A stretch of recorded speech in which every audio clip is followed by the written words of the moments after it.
Morning to everyone. Previous మనం ఏం నేర్చుకున్నాం? మాత్ర అండ్ మాత్ర, ఓకేనా? సో అవేంటి ఒకసారి చూద్దాము.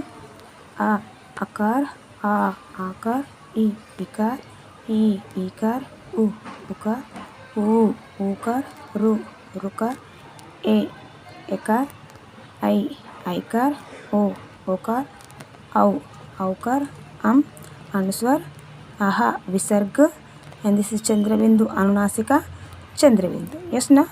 సో ఇప్పుడు ఒకసారి మనకు వ్యంజన ఉన్నాయి కదా, హల్లులు ఉన్నాయి కదా, కా నుండి హా వరకు. సో అయితే ఇప్పుడు మనం హిందీలో భారక్కడి ఎలా రాయాలి, తెలుగులో గుణితాలు రాస్తాం కదా.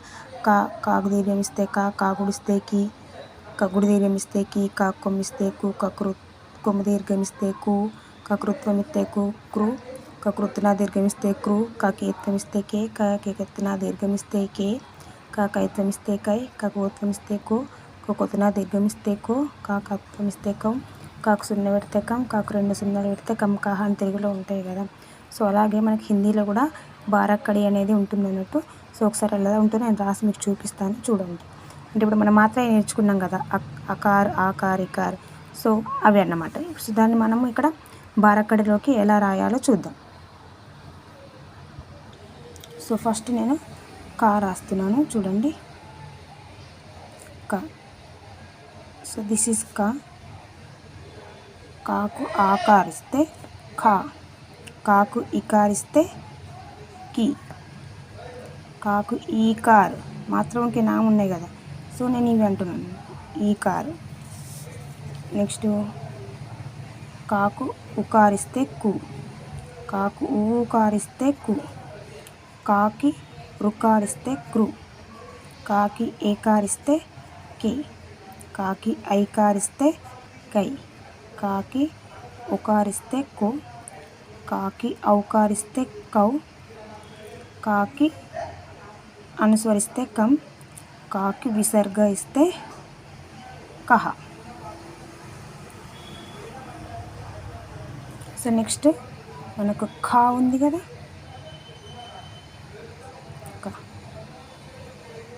ఖ, కాకి ఆకారిస్తే ఖా, కాకి ఇకారిస్తే కి, కాకి ఈకారిస్తే కీ, కాకి ఉకారిస్తే కు, కాకి ఊకారిస్తే కు, కాకి రుకారిస్తే క్రు, కాకి ఎకారిస్తే కే, కాకి ఐకార్ ఇస్తే కై, కాకి ఓకారిస్తే కో, కాకి ఔకారిస్తే కౌ, కాకి అనుస్వర్ పెడితే కం, సారీ హియర్,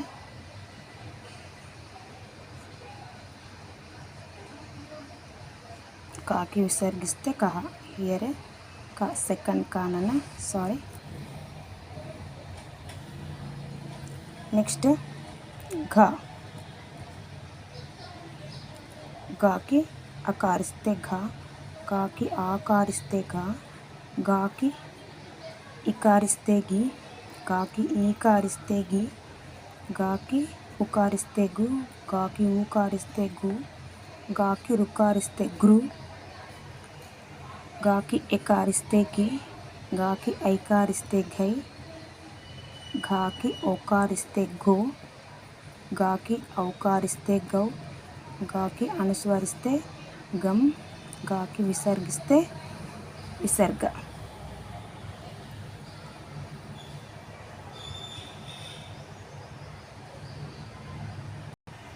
నెక్స్ట్ ఇయర్ ఘ,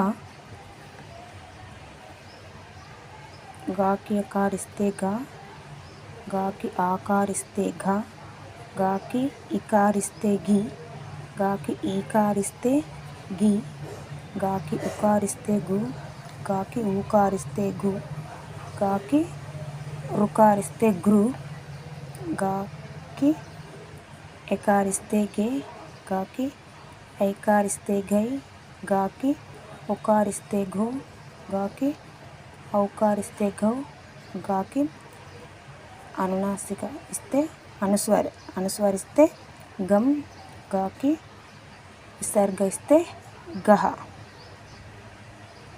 is it clear everyone? So ఇప్పుడు మీరు ఏం చేస్తారంటే, సో నెక్స్ట్ రిమైనింగ్ ఉందా, ఇన్య అవసరం లేదన్నమాట, ఇన్య రాయాల్సిన అవసరం లేదు. నెక్స్ట్ చాచా, జాజా, ఇన్య అవసరం లేదు మాకు.